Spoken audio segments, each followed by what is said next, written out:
From the very beginning, the household atmosphere revealed itself through seemingly mundane interactions, subtle exchanges of humor, anxiety, and responsibility, painting a portrait of a family constantly negotiating affection, generational tension, and emotional security.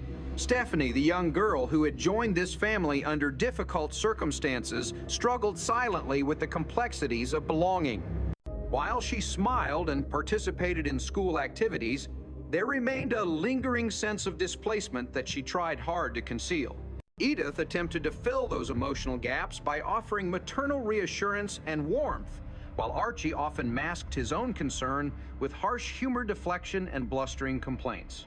Their interactions around the piano, the awkward singing, and the jokes about entertainment reflected a deeper longing for approval and connection that haunted everyone in the household.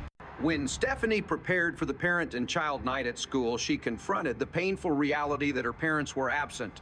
Although Edith immediately offered to participate and sing with her, the child's reaction contained hints of embarrassment, pride, and fear of being different. For children, school events are not simply performances. They serve as public demonstrations of family unity, affection, and validation. Her reluctance revealed her awareness that she was in a sense borrowed by the household, existing in a transitional space both emotionally and socially. Archie resisted attending the event, masking discomfort with mockery. His dismissive comments toward entertainment school shows and singing children camouflaged a deeper anxiety. He feared embarrassment not only of Stephanie, but perhaps of his own inadequacy. Children's performances challenge adults to acknowledge vulnerability their own, as well as the child's. At the pub, Archie became entangled in a foolish card game, demonstrating how easily pride can overshadow judgment. He wanted so much to appear clever and in control that he demanded another choice after losing only to end up repeating the same mistake. The symbolic importance of this moment lies in his insistence. Archie believed he was the one meant to guide, decide, and protect. Losing even $1 meant admitting weakness. This stubbornness served as a recurring theme throughout his familial conflicts. Responsibility became synonymous with control. It is precisely this psychological pattern that later interfered with his ability to make an urgent medical decision for Stephanie. He wanted certainty, authority, and a second opinion, not because he lacked care, but because he feared fault. Should anything go wrong, he could never forgive himself. When Edith suddenly lost her voice, panic spread, but not immediately. True to her nature, she attempted to treat the situation, lightly whispering and writing notes quiet, but persistent in her desire to help Stephanie rehearse for the school event. Her silence physically manifested what she had always tried to suppress: hesitation, worry, and suppressed emotion. Voice loss is often associated with stress, emotional suppression, and bodily exhaustion. Even in comedic framing, the symbolism held weight. Archie, bombastic, as always, tried to minimize the situation, but could not ignore the fear creeping into his speech, the worry that perhaps illness could take someone from him yet again. When Stephanie arrived, panicked, explaining that Edith could neither sing nor speak, the true emotional stakes unfolded. The show was that evening, and Edith could not perform. The prospect of performing alone terrified Stephanie, yet she refused to admit it. Children fear abandonment most when independence is demanded prematurely.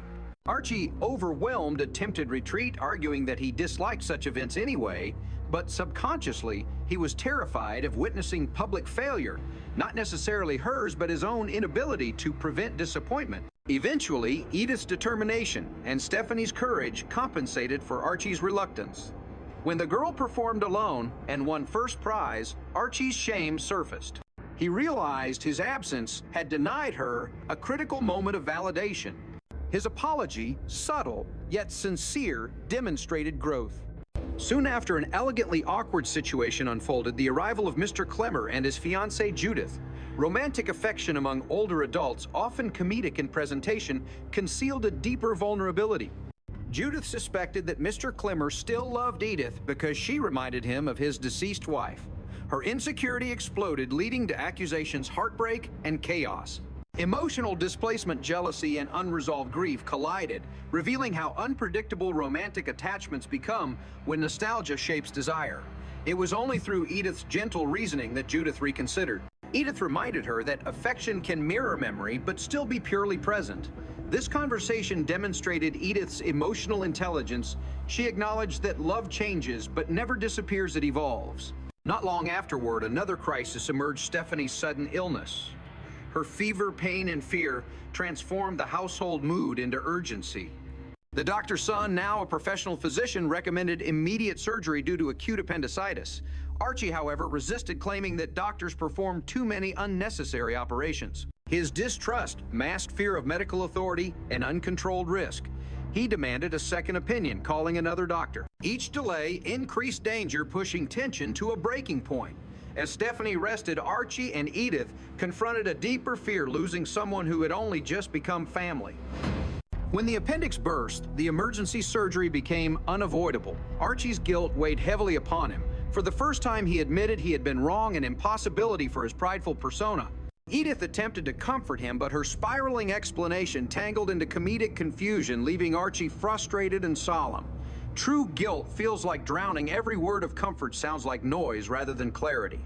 Stephanie survived, and when she awoke to the surprise birthday celebration organized at the hospital, her expression of joy and her wish for her absent father struck a tender wound.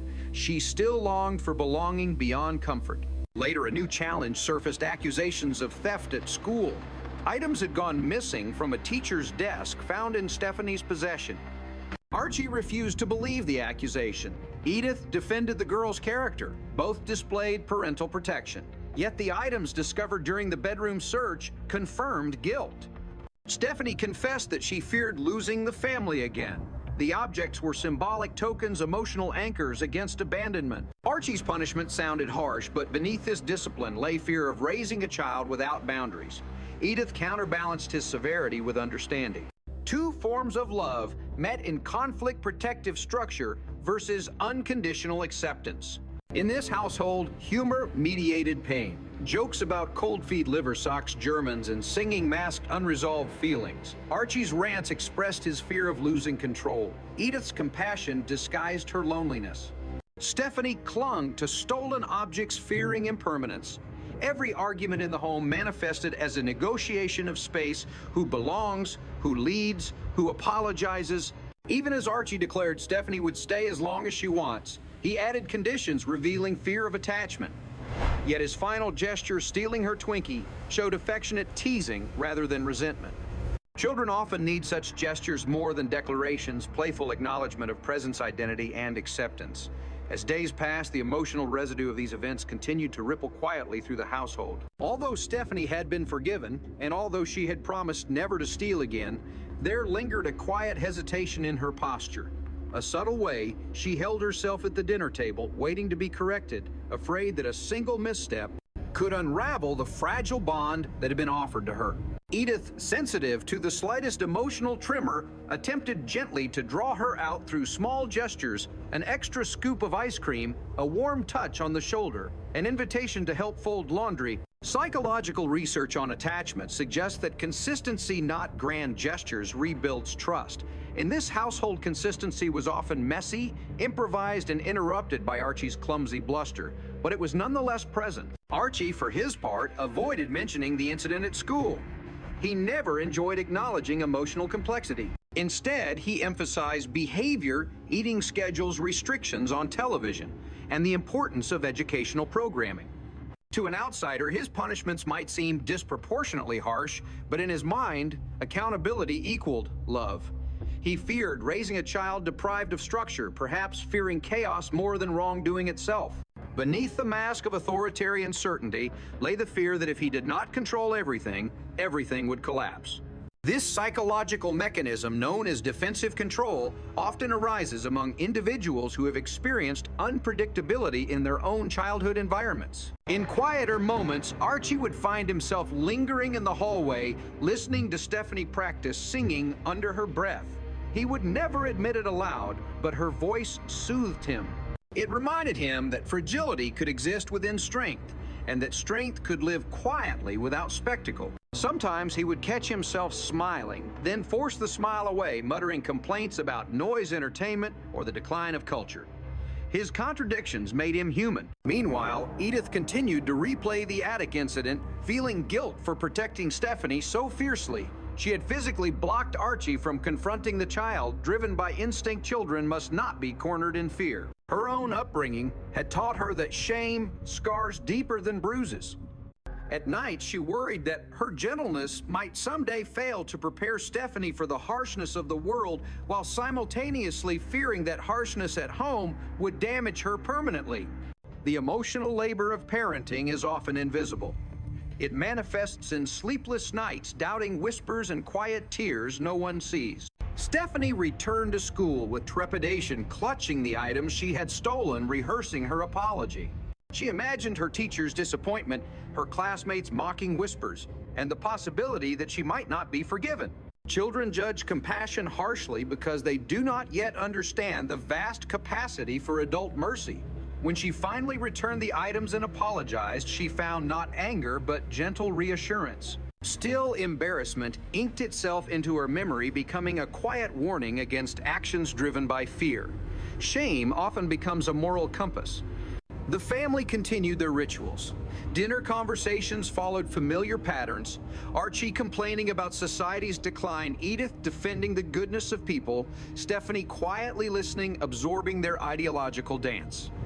She learned that adults could disagree passionately and still sit at the same table, serve each other bread, wish each other good night. These moments became her curriculum on belonging. One afternoon, they encountered Mr. Clemmer again, this time with Judith on his arm.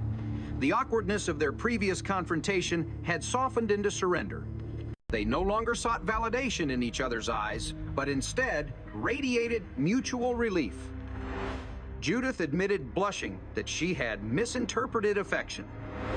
Her insecurity had surfaced because she feared invisibility, feared becoming merely a replacement for a memory. Adults, like children, fear abandonment. They simply hide it better. Edith congratulated them warmly while Archie muttered sarcastic commentary under his breath about Germans' battle hymns and singing lovers. His remarks, though comedic, revealed discomfort with open emotionality. He preferred relationships sealed behind sturdy boundaries, not exposed to scrutiny. Soon after, on Stephanie's 10th birthday, a celebration unfolded in the hospital. The cake, the candles, the laughter, all carefully designed to reassure her that she belonged. When asked what she wished for, she admitted she wished her father were present. This confession pierced both Archie and Edith, who exchanged pained glances. They could provide comfort, but not origin. They could nurture her future, but not resurrect her past. Wishes often reveal the places where reality falls short, and adults must learn not to take them personally. Back home, the household continued its search for missing items, discovering socks timers and old war memorabilia tucked away in Stephanie's closet.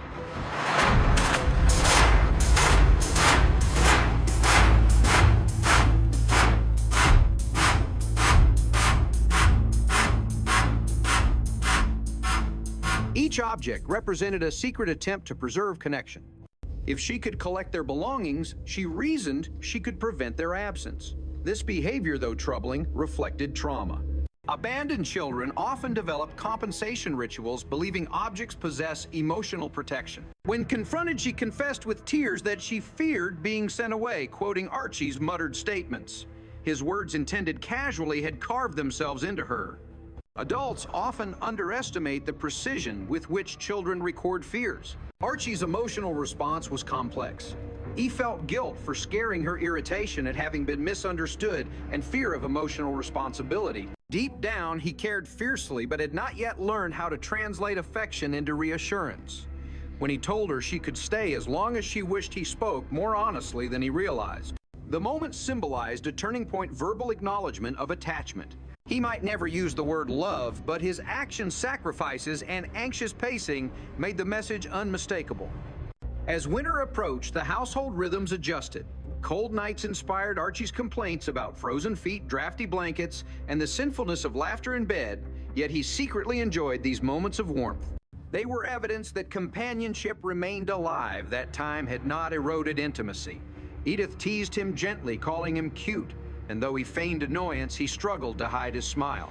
Their marriage illustrated the paradox of long-term love affection expressed through irritation, criticism masking tenderness, and humor functioning as glue. Outside societal changes pressed upon them. Archie's distrust of new policies and political shifts reflected fears of cultural loss. His jokes about welfare television and entertainment masked anxiety about modernization. Individuals raised in eras of stability often recoil when confronted with rapid social transformation. His humor became a shield against uncertainty. Edith absorbed these frustrations, redirecting them into kindness. She saw the world's brutality and responded by increasing compassion within her home. Meanwhile, Stephanie navigated childhood's complexities, popularity, belonging, self-image. Classmates sometimes ridiculed her singing, yet she persisted. Performing publicly taught her to confront fear with courage. Winning first prize validated her resilience, though she still wished Archie had been present. For children, applause matters less than parental witness. She longed to see pride reflected in his eyes.